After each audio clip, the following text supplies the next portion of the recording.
got this guy on the first page, then they've got him here again, close up. All you guys are doing is giving these people too much media.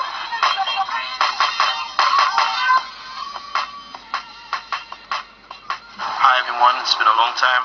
I'm sure by now we all know what happened yesterday when a pair of crack adult maniacal zombies launched a brutal attack and brutally murdered somebody in the middle of Woolwich. Absolutely disgusting.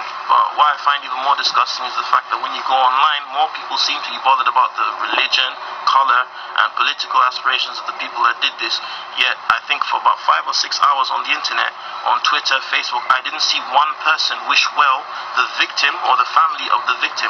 Nobody even cared about the victim. Nobody cared that somebody got killed who was innocent. You know, I think it's disgusting. What are we turning into? Really and truly, how sad has it become in our society that when someone gets killed, we're more concerned about what religion the person who killed them was. And I see a lot of people on both sides now using this as propaganda. Two different groups on two totally different sides who don't care about the person who was harmed. They just care about how they can use this story to spin whatever story they want to tell. So on the far right, you've got the EDL and the likes using this as a reason to hate all Muslims and bash Muslims and so on and so forth.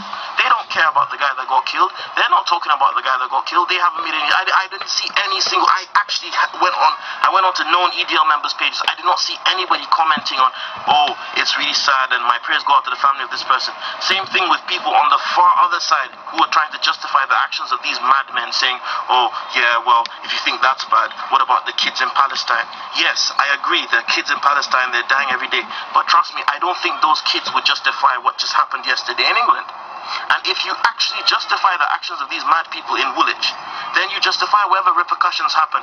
So tomorrow, if your sister or friend or Muslim friend or whoever is walking down the street and they get hurt by an EDL member who wants revenge, or if not an EDL member, some crazy right-wing fascist, you agree that what they've done is right. The same thing with EDL members who say, oh, yeah, well, now it's open season on Muslims. If it's open season on Muslims because of the actions of these two idiots in Woolwich, then you agree that with the logic of the two Muslims that did this in the first place, because they claim to be doing it because of war in their lands. I don't know what land they were talking about, because the only land they sounded like they came from was Peckham.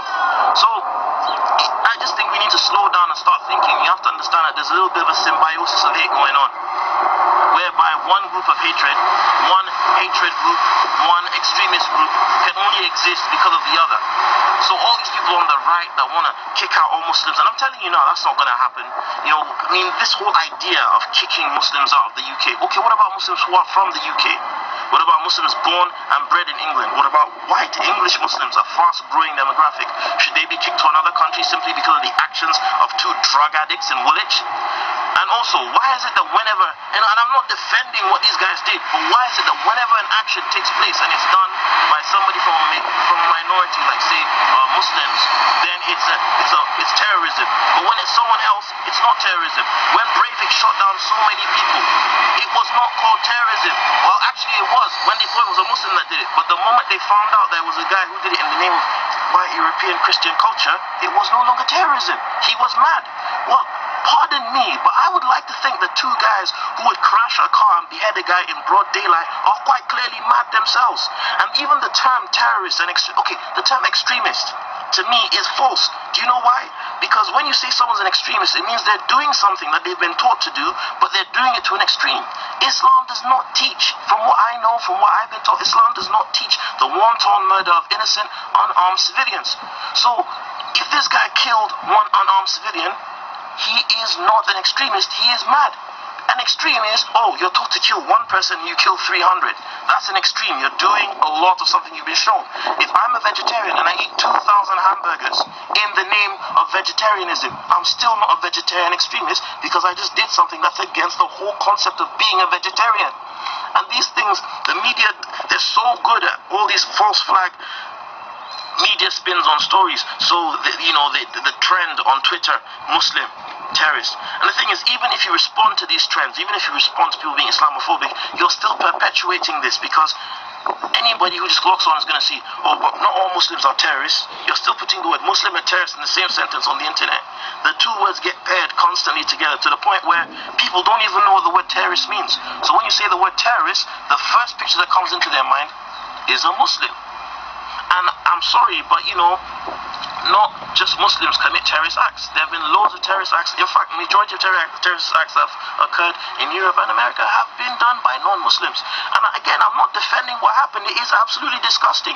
But if you think that just because two idiots did something, you have the right to hate an entire group of people, 1.8 billion people, then you're just as disgusting as the people that did what they did yesterday. A man has already been arrested for trying to burn down a mosque. If he had succeeded and there were little children inside this mosque, the little kids who had nothing to do with whatever happened yesterday would have died. And you're telling me, if you justify open season on Muslims, you're telling me that it's completely okay to murder innocent people. Then how are you better than these two people that you claim are spawning your hate? It's ridiculous. It's absolutely ridiculous. And this is an open letter to anybody watching, to whom it may concern, to Muslims. Please stop going on trying to... Someone online told me that I should disassociate myself from the actions of these men. I'm not associated with those actions in the first place. I don't owe you an explanation for what they did, because I don't support what they did. And you know what? No Muslims do. Yeah? As long as I didn't do anything, you've never heard me say that I support murder. I do not need to tell you that I don't agree with what they did. Because if I agreed with murder, then a lot of people would be dead by now. If every single Muslim in England was a murderer, if every single Muslim in England was a terrorist, then you would be dead by now. You wouldn't have made it home yesterday. So please stop the generalizations. Media, please, for God's sake, when a black man kills a black man, why is it black on black crime? But when a white man kills a white man, it's just murder. Why? Not long ago in Small Heath, a man got murdered on the street on his way back from the mosque. Nobody put this on the front page. This wasn't an act of terrorism. This wasn't an act of extremism. Breivik's actions were not extremism. Look what happened with the Gurdwara Sahib in America. A bunch of Sikhs got shot down. Nobody called the man who did this a terrorist. Why is it that you always have to wait for a Muslim to do something before it's terrorism? If it's madness, then let it be madness throughout.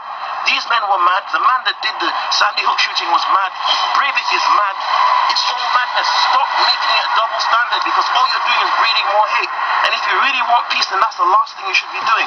This is the most emotional I've ever been doing a video, because I can't stand it. I already have 3 friends who've been attacked in hate crimes after little media scares like this. And tell me, how many people even know the name of the guy that got murdered? How many? Exactly. Because people are too busy looking for reasons to hate each other over the death of one man. My prayers are with the family of this man. My prayers are with the families of the people in Palestine and Syria and Iraq and Sudan and every other country where people are being killed. But, violence will only beget violence, and I really wish we could all just get along. Stop being idiots. And media, please, stop turning people